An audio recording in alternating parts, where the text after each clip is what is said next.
Right now, while you're watching this, roughly 300 million people on Earth are on their period. That is not a guess. That's the World Bank's number. Every single day, a population the size of the United States is bleeding quietly on schedule. And the world does not notice because they're spread out, random, staggered, invisible. But what if they weren't? What if tomorrow every menstruating person on Earth woke up on day one at the same time? About 1.8 billion people menstruate every month. The average person does this somewhere around 450 times in their life. That's roughly 9,000 tampons.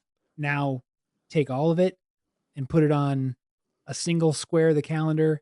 And I want to be clear up front, the world would not end. It would just get incredibly, unbelievably awkward. But somewhere in that awkwardness, it would accidentally show us something we've spent a few thousand years politely not looking at. Let's start at 6 in the morning, somewhere in a normal city. A pharmacy doesn't warehouse period products. It stocks a few days worth because demand is smooth, predictable, boring. On sync day, a few days of stock serves about 90 minutes. And here's the part that makes it worse. This isn't hypothetical. In 2022, America ran out of tampons, not because anybody synced up, because a couple of factories had staffing problems during an Omicron wave and some raw materials got stuck in shipping. That's it. That was enough. That shortage was a gentle nudge to the system. Sync day is a car through the front window. Globally, menstrual products are somewhere between a $30 and $45 billion a year market. On sync day, a month of that lands in about 5 days. Therefore, prices go vertical.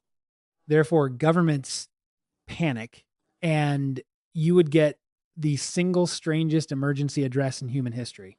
A head of state, live on television, jaw set, eyes steady, saying the word tampon, which might honestly be the fastest cultural progress ever recorded. Because here's a fact that becomes very hard to defend on a day like that. In a lot of places, period products are still taxed as non-essential goods. As of this year, 18 US states still charge sales tax on them. Kenya was the first country on earth to scrap that tax back in 2004. Since then, only around 17 countries have followed. 17? Try holding that position at a press conference while every pharmacy in the country is empty. Now, the second wave hits, and it has nothing to do with products. Roughly 1 in 5 people who menstruate get cramps severe enough to interfere with daily life. Normally, you never see that because it's 1 in 5 smeared across 30 days. On sync day, you see all of them at once. Hospitals, airlines, factories, schools, warehouses. Every organization on the planet finds out in a single morning exactly how much of itself was being quietly held together by people working through pain. And the answer is more than anybody ever put in a spreadsheet. Now, a handful of countries already saw this coming. Japan wrote menstrual leave into law in 1947. Indonesia did it in 1948. Vietnam, South Korea, Taiwan, Zambia all followed. And in 2023, Spain became the first country in Europe to pass paid menstrual leave. The vote was 185 to 154, which tells you that even in 2023, 154 people looked at that bill and thought, no, I don't think so. And if you want to understand why the world would be this unprepared, there's one story that explains all of it. In 1983, Sally Ride was about to become the first American woman in space. So NASA's engineers, some of the smartest people alive, people who could put a human being into orbit and bring her home, sat down to solve a new problem. How many tampons does she need for 1 week? They came to her with a number. Their proposal was 100 for a week. Ride later recalled telling them, no, that would not be the right number, and that they could cut it in half with no problem at all. These were not stupid men. They were rocket scientists. They had simply never once been required to think about it. That is the entire video in one anecdote. The system isn't hostile. It's just built by people who never had to run the numbers. But the strangest consequence of sink day isn't in the pharmacies or the hospitals or the parliaments. It's underground. Water utilities already fight a slow losing war against things people flush. In 2017, under Whitechapel in London, Thames Water found a fatberg 250 meters long, weighing 130 tons, grease, wet wipes, and everything else that was never supposed to go down a pipe. A chunk of it ended up in a museum, an actual museum exhibit.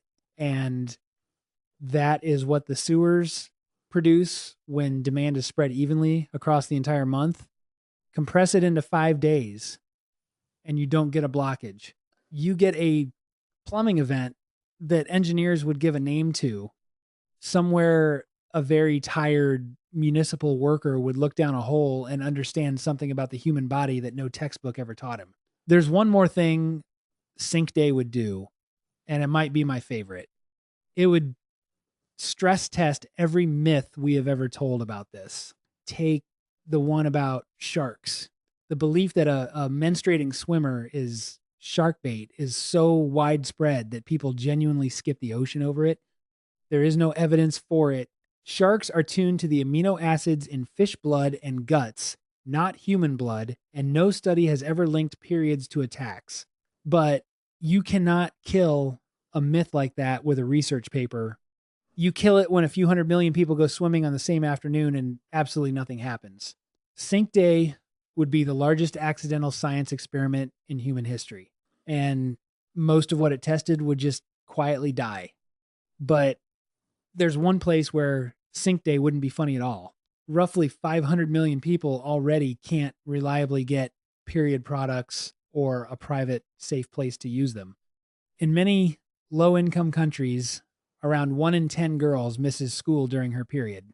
In some places, it's closer to 1 in 4. Some of them lose up to 5 school days a month, every month, until eventually they just stop coming back. For them, Sink Day isn't a thought experiment. It's just Tuesday. The only difference is that on Sink Day, everybody would be looking, because you can ignore one empty desk.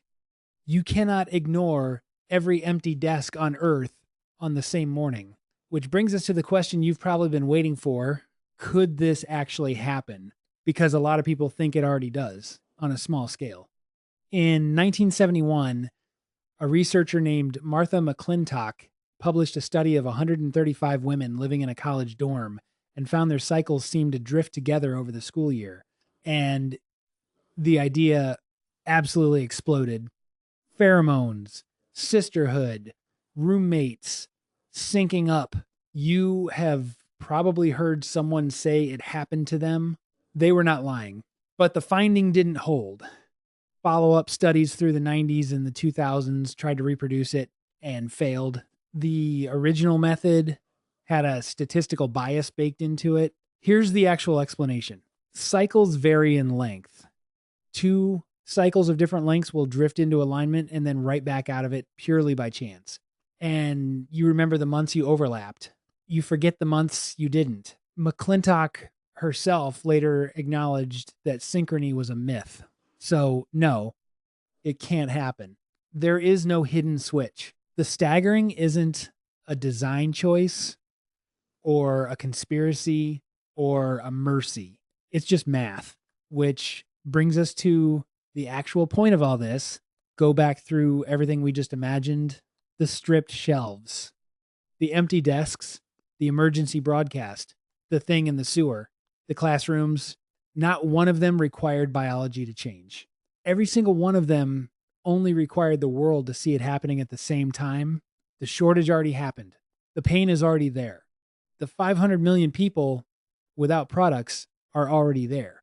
The tax is still on the receipt. Sink Day would not create one new problem. It would just take 300 million invisible ones and put them all on the same page of the calendar. And it is genuinely strange that the only thing standing between us and taking any of this seriously is that they're spread out.